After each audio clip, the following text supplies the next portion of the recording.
So hello guys, नमस्ते। I welcome all of you to this channel unknown gunman. So ये बात है 2016 की। उस टाइम पे कश्मीर में काफ़ी फेमस और मोस्ट वांटेड टेररिस्ट जो कि सोशल मीडिया में बहुत ज़्यादा पॉपुलर था, इंडियन आर्मी की हिट लिस्ट में था, जिसका नाम था बुरहान वानी। उसका इनकाउंटर कर दिया था इंडियन आर्मी में 2016 में। इंडियन आर्मी ने उसका इनकाउंटर कर दिया था।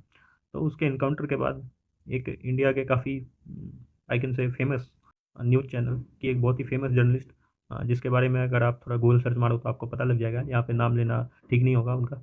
तो उन्होंने एक स्टेटमेंट दिया कि son of a school headmaster died. और ये सिर्फ उन्होंने नहीं बोला, बाद में बहुत सारे जो हमारे सो कॉल्ड जो मीडिया ग्रुप हैं जो कि लेफ्ट विंग आइडियोलॉजी के तरफ टिल्टेड है, उन सब ने इसको छापा अपने न्यूज़पेपर्स में और अपने ऑनलाइन जो पेजेस होते हैं उनके, वहाँ पे उन्होंने लिखा कि son of a school headmaster died in encounter by killed in encounter by Indian army. So तो उस टाइम पे बहुत सारे लोगों को कन्फ्यूजन हुई कि ये इतनी पुरानी जर्नलिस्ट जो कि काफ़ी फेमस भी रह चुकी है एक टाइम पे, और तो उनको एक अवार्ड तक मिल चुका है, तो वो एक ड्रेडेड टेररिस्ट को, मोस्ट वांटेड टेररिस्ट को ऐसा एक स्कूल हेडमास्टर का बेटा करके क्यों एड्रेस कर रही है। ये बात तो सिर्फ 2016 में नहीं हुई। फिर हम आगे जब आते हैं तो 2020 में जब हम आते हैं तो एक रियाज नाइकू, जो सेम कश्मीर वैली में एक बहुत ही most wanted and dreaded terrorist, most wanted Indian army की हिट लिस्ट में, उस टेररिस्ट के जब इनकाउंटर किया इंडियन आर्मी ने, तो सेम फिर से कि एक मैथ्स टीचर जो है वो स्कूल में एक मैथ्स पढ़ाने वाला टीचर जो है उसका इनकाउंटर कर दिया इंडियन आर्मी ने। तो ये फिर से न्यूज़ में चला, और सेम कुछ लेफ्ट विंग आइडियोलॉजी की तरफ टिल्टेड जो हमारे मीडिया ग्रुप है उन्होंने फिर से इसको छापा और फिर से लिखा। तो आप जैसे और मेरे जैसे बहुत सारे लोगों को, मतलब जो इसको फॉलो करते हैं इस टाइप की न्यूज़ को, और खास करके मुझ जैसे जियो पॉलिटिक्स के स्टूडेंट को काफ़ी ज़्यादा क्यूरियोसिटी हुई कि ये लोग एक मोस्ट वांटेड टेररिस्ट को एक स्कूल हेडमास्टर का बेटा और मैथ्स टीचर बोल के क्यों ये लोग अपने पेपर में और बाकी जगह पे एड्रेस करें। तब जाके जब मैंने इसके पीछे काफ़ी अलग अलग आर्टिकल्स पढ़े और देखा सुना, बहुत सारे एक्सपर्ट्स को, जियो पॉलिटिकल एक्सपर्ट्स को सुना, तब जाके मुझे पता लगा कि एक टर्मिनोलॉजी है जो इन लोगों के लिए यूज़ किया जाता है जियो पॉलिटिकल स्पेक्ट्रम में, जिसको हम कहते हैं साइनो वहाबी लेफ्टिस्ट अलाइंस, जो कि जियो पॉलिटिकल एक्सपर्ट्स यूज़ करते हैं आपस में इन लोगों को एड्रेस करने के लिए। तो ये जो साइनो वहाबी लेफ्टिस्ट अलाइंस है, ये क्या है? पहले तो ये साइनो वहाबी और लेफ्टिस्ट ये क्या है, और ये अलाइंस आपस में इनका कैसे है, और ये काम कैसे करते हैं, और ये हमारे इंडिया में कैसे ये फंक्शन करते हैं, ये मैं आप सभी को इस वीडियो में बताने का काम करूँगा। और आई होप कि इस वीडियो को देखने के बाद आप लोगों का काफ़ी ज़्यादा ज्ञानवर्धन होगा इस साइनो वहाबी लेफ्टिस्ट अलाइंस के बारे में। तो चलिए, तो ये जो साइनो वहाबी लेफ्टिस्ट अलाइंस है, जिसका नाम है SWL अलाइंस, SWLA इसको शॉर्ट में कहते हैं। तो साइनो का मतलब जो एस होता है, साइनो का मतलब होता है जो भी हमारे कम्युनिस्ट चाइना है उससे रिलेटेड जितनी भी चीज़ें हैं, जो भी उससे रिलेटेड चीज़ें हैं, कम्युनिस्ट पार्टी है और जो चाइना की जो कम्युनिस्ट पार्टी है, तो उसको हम साइनो में गिनते हैं। चाइना की कम्युनिस्ट पार्टी और चाइना को, उसको हम साइनो में गिनते हैं। और उसके बाद वहाबी, वहाबी मतलब जो हमारे रेडिकल इस्लामिस्ट हो गए, जैसे जिनका मैंने अभी नाम लिया, बुरहान वानी, रियाज नाइकू, और ऐसे ऐसे ओसामा बिन लादेन, और जितने भी ले लो, अलकायदा, हिजबुल, लश्कर, जैश, इंडियन मुजाहिदीन, PFI, सिमी, ये जितने भी आप इनमें जोड़ सकते हो सारे, सबको जोड़ लो, ये सभी के सभी वहाबी के अंदर आ जाते हैं। लेफ्टिस्ट तो सारे हैं ही है, लेफ्टिस्ट तो उनको तो बताने की जरूरत नहीं है, पूरी दुनिया में इनका कबाल है, लेफ्ट विंग आइडियोलॉजी वाले के पूरी दुनिया में इनका कबाल है। और इनको यूएस बहुत ज़्यादा सपोर्ट, यूएस का जो डीप स्टेट जिसको कहते हैं, गहरा राज्य, जिसमें हमारा USAID आ जाता है, यूएसएड जो US डिपार्टमेंट ऑफ स्टेट जिसकी फंडिंग करता है, USAIड। उसके OCCRP आ जाता है, रोकल फेडरल फाउंडेशन आ जाता है, फोर्ड फाउंडेशन आ जाता है, ओपन सोसाइटी फाउंडेशन जो कि सोरोस, जॉर्ज सोरोस का है, ये सारे लोग आ जाते हैं इसमें। तो ये तो है ही है लेफ्टिस्ट, ये पूरी दुनिया में जितने भी लेफ्टिस्ट हैं उनको फंडिंग करता है, उनको ट्रेनिंग देता है, और उनको काफ़ी तरह से मॉनेटरी सपोर्ट करता है और भी फाइनेंशियल सपोर्ट करता है, और इनके लिए नैरेटिव बनाने का भी काम किया जाता है। ठीक है, इनके बहुत सारे मीडिया ग्रुप भी है जो इनसे जुड़े हुए हैं। यूएस में तो बहुत सारे हैं, न्यूयॉर्क टाइम्स हो गया, वाशिंगटन पोस्ट हो गया, वॉल स्ट्रीट जर्नल हो गया, द गार्डियन हो गया। इंडिया के अंदर भी बहुत सारे हैं जो इनसे जुड़े हुए हैं। आप थोड़ा रिसर्च कर दो तो आपको पता लग जाएगा कौन कौन है, और इनको फंडिंग मिलती है सबसे।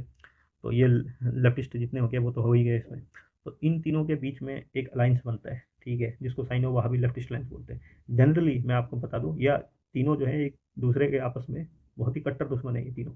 जो साइनो है वो तो चाइनीज़ है, चाइना है, कम्युनिस्ट चाइना खास करके, वो इस्लामिस्ट को बिल्कुल पसंद नहीं करता है, वो बिल्कुल देखना नहीं चाहता है। आप एग्जांपल आप जाके गूगल में सर्च मारो उइगुर मुस्लिम्स के बारे में, जो कि वेस्ट चाइना के जो सिंजियान जो उनका प्रोविंस है वहाँ पे रहते हैं, वहाँ पे चाइनीज़ ने उनका क्या हालत बना रखा है वो तो आप देख लो जाके, वहाँ पे आपको पता लग जाएगा कि कैसे उनको कंसंट्रेशन कैंप में रखा जाता है। बहुत सारे मॉस्क बंद करवा दिए चाइनीज़ ने वहाँ पे अपने वेस्ट चाइना एरिया में। वहाँ पे लोगों को, जो वहाँ के जो मुस्लिम्स हैं, जो उइगुर मुस्लिम्स हैं, उनको वहाँ पे वो लोग फ्रीली जो अपने रिलीजन को प्रैक्टिस करने नहीं देते हैं। और इस पे दुनिया की maximum Islamic country maximum I think rarely कोई होगा जो इसके ऊपर जिसने बोला होगा या अपना कंसर्न दिखाया होगा, बाकी सारे लगभग सभी चुप रहते हैं। इनफैक्ट जो छाती पीटता रहता है दिन रात, जो हमारे पड़ोस में रहता है पाकिस्तान, वो भी चुप रहता है इसके ऊपर। वो कभी उसने उइगर मुस्लिम्स के बारे में वो कभी कुछ नहीं कहता है, और बाकी यूनाइटेड नेशन में और पूरी दुनिया में जाके वो डंका पीटते रहता है कि कश्मीर में ये हो रहा है, वो हो रहा है। तो ये सारी चीज़ें हैं। उसके बाद तो ये तो साइनो आ गए, तो आपको पता लगा इससे कि साइनो और वहाबी एक दूसरे को बिल्कुल पसंद नहीं करते। वहाबी को तो बिल्कुल चाइना एकदम लगा हुआ है अपने देश में, ये रेडिकल इस्लामिस्ट के नाम पे जो कॉमन मुस्लिम्स है उनको ही तकलीफ दे रहा है अपने देश में। उसके अलावा वहाबी जो है, वहाबी तो है ही है, ये तो एक आइडियोलॉजी है रेडिकल इस्लामिस्ट की। आपको पता ही है इसके बारे में कि जितने भी टेररिस्ट ग्रुप हैं, जितने भी आतंकवादी तंजीमें हैं, सभी इसके अंदर आती है। जो आपके हमारे लश्कर, अलकायदा, ओसामा बिन लादेन, ये बुरहान वानी हो या रियाज नाइकू हो या हमारा जो हिजबुल मुजाहिदीन हो, जैश हो, लश्कर हो, जितने भी ग्रुप हैं ये सारे के सारे उसके अंदर आते हैं। और इनका एक ही एजेंडा है कि इनको पूरी दुनिया पे शरिया नाफिज करना है, इस्लाम लाना है पूरी दुनिया में। और इंडिया में तो भारत का तो उनका एक पुराना ड्रीम है कि गजवाए हिंद करना है। ठीक है, गजवाए हिंद, क्योंकि जब तक ये गजवाए हिंद नहीं करेंगे तब तक इनको जो है पूरी दुनिया में ये शरिया नाफिज नहीं कर पाएंगे। तो इनको पूरी दुनिया में शरिया नाफिज करना है। और लेफ्टिस्ट जो है उनका अपना एजेंडा है कि उनको पूरी दुनिया में जो लेफ्ट विंग, जो जितने भी राइट विंग वाले हैं और या फिर जो सेंट्रिस्ट हैं, उनको हटा के खुद को पावर में लाना है और पूरी दुनिया में लेफ्ट विंग गवर्नमेंट लानी है उनको। ठीक है, तो उनका ग्लोबलिस्ट एजेंडा है, उनका अलग ही एजेंडा है। तो आप देखो तो इन तीनों की हेजमनी है एक टाइप की। ठीक है, ये तीनों जो है एक तरह से अपना अपना इन्फ्लुएंस दुनिया में बढ़ाना चाहते हैं। जैसे कि चाइनीज़ भी अपना इन्फ्लुएंस पूरी दुनिया में बढ़ाना चाहता है। वो अमेरिका के क्या कहते हैं कि अमेरिका के सामने कंपटीटर बन के खड़ा हुआ होने की कोशिश कर रहा है। और वो पूरी दुनिया में, जैसे कि एक टाइम पे आज भी अमेरिका का बोलबाला चलता है, वैसे वो पूरी दुनिया में अपना बोलबाला करवाना चाहता है। और जो है ये वहाबी तो पूरी दुनिया में सरिया लाना ही चाहते हैं, तो उनके बारे में तो पता ही है आपको। और लेफ्टिस्ट वो पूरी दुनिया में राइट विंग या सेंट्रिस्ट जितने भी गवर्नमेंट है उनको हटा के खुद को पावर में लाना चाहते हैं। तो ये है, तो ये फिर अब ये इनके बीच में अलायंस कैसे हो जाता है, क्योंकि ये आपस में जो है ये तीनों एक दूसरे को खत्म करने वाले हैं। क्योंकि लेफ्टिस्ट भी खुद को पावर में लाना चाहते हैं, ये इस्लामिस्ट भी खुद को पावर में लाना चाहते हैं, और साइनो ये तो पूरी दुनिया में इन्फ्लुएंस लाना ही चाहता है अपना। तो ये तीनों तो एक दूसरे के एंटी है, ये सभी के सभी। तो ये आपस में अलायंस कैसे बना लेते हैं, यही एक इंटरेस्टिंग बात है। तो ये अलायंस हर केस में नहीं होता, एक कुछ पर्टिकुलर केसेस होते हैं जिसमें ये आपस में एक दूसरे के साथ अलायंस में आ जाते हैं। जैसे कि इंडिया के केस में, इसराइल के केस में, या कुछ और भी चीज़ें हैं जहाँ पे ये आपस में अलायंस बना लेते हैं। हम यहाँ पे इंडिया के केस की बात करेंगे। इंडिया में आप देख सकते हो कि चाइना जो है, आपको पता ही है, जैसे कि चाइना जो है वो इंडिया को अपना एडवर्सरी समझता है, जो अपना कंपटीटर समझता है, कि फ्यूचर में जाके जो चाइनीज़ इंटरेस्ट को कोई जो चैलेंज कर सकता है, जो चाइना की हेजेमनी को कोई चैलेंज कर सकता है, तो वो इंडिया है। क्यों? क्योंकि हमारे पास पॉपुलेशन डिविडेंड है। चाइना ने बहुत ही लंबे टाइम तक वन चाइल्ड पॉलिसी लगाने की वजह से उनके देश में जो जो डेमोग्राफिक डिविडेंड है वो पूरा बिगड़ चुका है। वहाँ पे जो सीनियर सिटीजन्स की जो है संख्या वो ज़्यादा बढ़ती जा रही है, उनके नंबर से ज़्यादा बढ़ रहे हैं। और जो वहाँ पे जो यंग लोग हैं, जो काम कर सकते हैं, जो इकोनॉमी में कंट्रीब्यूट कर सकते हैं, जो देश को आगे बढ़ा सकते हैं, उनकी संख्या कम होती जा रही है। ये उनके वन चाइल्ड पॉलिसी का नतीजा है। फर्टिलिटी रेट बिल्कुल खत्म हो चुके हैं वहाँ पे उनके देश में। तो हमारे पास जो है, हमारे जो फ़ायदा है हमारे देश का, कि हमारे पास डेमोग्राफी डिविडेंड है इस टाइम पे, और कम से कम अगले 30 साल तक तो रहेगा, बिल्कुल 30 से 40 साल तक तो रहेगा हमारे पास डेमोग्राफिक डिविडेंड एटलीस्ट। तो हमारे पास पूरा मौका है कि हमारे देश के जो यूथ है वो काम करके और अपने देश को बहुत ही ऊंचाई और तरक्की पे ले जा सकते हैं। तो इस चीज़ का जो है एक चाइना को डर लगता है। हमारा साइज भी है, हमारे पास रिसोर्सेज भी है, ह्यूमन रिसोर्सेज भी है, पॉपुलेशन भी है। तो चाइना को लगता है कि कल को, जैसे वो चाइना आज अमेरिका को अपनी हेजेमनी दिखा रहा है, तो वैसे कल को चाइना को लगता है कि हम जो है वो चाइना को अपनी हेजेमनी दिखाएंगे। तो चाइना चाहता है कि ये जो मतलब हम जो है उनके रास्ते से वो हट जाए। ठीक है, तो ये चाइना के लिए बल्ले बल्ले हो जाएगा चाइना के लिए, क्योंकि उनके जो एक कंपटीटर है जो हो सकता था, तो वो उनके रास्ते से हट जाएगा। वहाँ भी तो उनका तो मैंने बता ही दिया, उनको तो पूरी दुनिया में वो लाना है, तो हम भी उनके टारगेट पे ऑफकोर्स हैं, उनको तो गजवाए हिंद करना ही है। और लेफ्टिस्ट वो जैसे सेम, उसके लिए भी मैंने बताया कि उनको पूरी दुनिया में लेफ्ट विंग एजेंडा फैलाना है, पूरी दुनिया में लेफ्ट विंग आइडियोलॉजी की गवर्नमेंट लानी है। तो अभी इनफैक्ट इस टाइम पे हमारे देश में राइट विंग एक पार्टी की गवर्नमेंट है, तो फिर वो तो उनके एजेंडा में है ही कि उनको हटा के इनको खुद आना है। इस पॉइंट पे ये तीनों एक साथ हो जाते हैं, क्योंकि इन तीनों को एक चीज़ कॉमन है इन तीनों के बीच में, कि इनको तीनों को जो साइनो वहाबी लेफ्टिस्ट, इन तीनों को इस देश में केओस फैलाना है। केओस फैला के खुद को पावर में लाना है, और खुद को पावर ला के अपनी हेजेमनी यहाँ पे दिखानी है। तो यहाँ पे जैसे कि एक कॉमन प्रिंसिपल है जो आपने सुना होगा, कि the enemy of my enemy my friend, मेरे दुश्मन का दुश्मन जो है वो मेरा दोस्त है। तो यहाँ पे भी वो सेम एजेंडा अपना लगा रहे हैं। ठीक है, क्योंकि साइनों के हम दुश्मन है, इंडिया मतलब हमसे मतलब इंडिया, वो साइनों के दुश्मन है, हम वहावियों के भी दुश्मन है, हम लेफ्टिस्ट के ये तो ही है, क्योंकि वो केओस फैलाना चाहते हैं, तो उसके एनिमी हम ही हैं। तो इस तीनों, इस केस में, हमारे केस में, हमें उखाड़ के फेंकने के, आप एक तरह से कह लो कि हमें डीस्टेबलाइज करने के एक मोटिव में ये तीनों एक हो जाते हैं, एक प्लेटफॉर्म पे आ जाते हैं, और ये तीनों कंबाइंड होकर एक साथ काम करते हैं। तो यही एक साइनो वहाबी लेफ्टिस्ट अलायंस है जो हमारे देश में और पूरी दुनिया में भी अलग अलग, अमेरिका में भी, यहाँ पे भी, हमारे देश में भी, इसराइल में भी ये तीनों मिलकर फंक्शन करते हैं, ताकि ये तीनों एक साथ होके और जो सामने वाली एडवर्सरी है उसको ख़त्म कर दें या हरा दें। वो अलग बात है कि अगर ये इसमें ये सक्सेस हो जाते हैं तो उसके बाद किसका कंट्रोल आएगा, उसके लिए ये तीनों आपस में लड़ पड़ेंगे, वो अलग बात है। ठीक है, लेकिन फिलहाल इनका है कि क्योंकि इनका एनिमी कॉमन है तो ये पहले इस एनिमी को, कॉमन एनिमी को हटा लें, फिर आपस में वो देख लेंगे जो कौन कंट्रोल करेगा, वो आपस में ये फैसला कर लेंगे। तो यही है साइनो वहाबी लेफ्टिस्ट लाइन। तो ये मैंने आपको शुरुआत में एक एग्जांपल बताया कि कैसे काम करता है। ये रेडिकल इस्लामिस्ट बुरहान वानी, रियाज नाइकू, इनको इंटेलेक्चुअल कवर फाइट देने का काम कौन कर रहे थे मीडिया में बैठ के? Leftist. Sun of a school headmaster, sun of a school headmaster, ऐसा बोल के बुरहान वानी के लिए इन्होंने अपने आर्टिकल्स में छापे थे। वैसे ही जब रियाज नाइकू मारा गया तो उसको मैथ्स टीचर, ठीक है, तो मैथ्स टीचर करके टेररिस्ट को, एक हार्ड कोर टेररिस्ट को ये मैथ्स टीचर बोल के अपने आर्टिकल में बता के वाइट वॉश करने की कोशिश कर रहे थे। और ये काफ़ी इंडिया के फेमस फेमस जर्नलिस्ट, ठीक है, मैंने जैसे आपको बताया कि बुरहान वानी को डिफेंड करने वाली एक काफ़ी फेमस न्यूज़ चैनल की जो लेफ्ट विंग लेफ्टिस्ट के बीच में पहले काफ़ी फेमस था, अब नहीं है, ठीक है। तो उस न्यूज़ चैनल की एक काफ़ी फेमस लेडी एंकर जो अब काम नहीं करती उसमें, आप थोड़ा गूगल सर्च मारोगे तो आपको पता लग जाएगा मैं किन की बात कर रहा हूँ, ठीक है। तो वो इस तरह से वो डिफेंड कर रही थी, आप समझ लो। तो ये सारी चीज़ें हैं। तो ये जो लेफ्टिस्ट है ये इस्लामिस्ट को ऐसे कवर फाइट देते हैं, और क्यों देते हैं कवर फाइट इस टाइप का, इंटेलेक्चुअल कवर फाइट, क्योंकि इंटेलेक्चुअल आईक्यू, जो इंटेलेक्चुअल क्वोशंट है वो इस्लामिस्ट का वो बिल्कुल जीरो है। उनको बस केओस फैलाना आता है पूरी दुनिया में। जो आप जानते ही हो क्या करते हो, उनको बस पूरी दुनिया में केओस फैलाना, वायलेंस फैलाना, डिस्टेबलाइजेशन करना, वो आता है।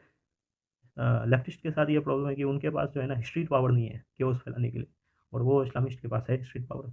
वो स्ट्रीट पे सड़क पे उतर के चक्का जाम कर सकते हैं, ठीक है, वो पूरा केओस फैला सकते हैं, अनार्की फैला सकते हैं। ये पावर इस्लामिस्ट के पास नहीं है। उनके पास ये आइडियोलॉजी है, वो दिमाग है, ठीक है, उनके पास वो दिमाग है, लेकिन मसल पावर नहीं है। तो ये क्या करते हैं कि मसल पावर इस्लामिस्ट का यूज़ करते हैं और दिमाग अपना लगाते हैं लेफ्टिस्ट, ठीक है, और सोचते हैं कि हम फिर आगे अपना वो जो एजेंडा है वो अचीव कर लेंगे। इसलिए इस्लामिस्ट जो होता है इनको ये लेफ्टिस्ट आपको सपोर्ट करते हुए दिख जाएंगे। तो ये इनका एक वो है। तो एग्जांपल मैंने आपको शुरुआत में बता दिए, और भी एग्जांपल हैं जैसे कि जिसमें इन तीनों के आपको एजेंडा, साइनो वहाबी लेफ्टिस्ट, इन तीनों के आपको एजेंडा एक साथ कन्वर्ज होते हुए दिखाई दे जाएंगे, एक साथ आते हुए दिखाई दे जाएंगे। एग्जांपल के लिए 2020 की बात है, एनटीसीए प्रोटेस्ट हो रहा था पूरे कंट्री में, ठीक है, जिसमें पूरे जितने भी इस्लामिस्ट हैं खास करके वो सभी सड़क पे उतर के केओस एनार्की फैला रहे थे इस पूरे देश में।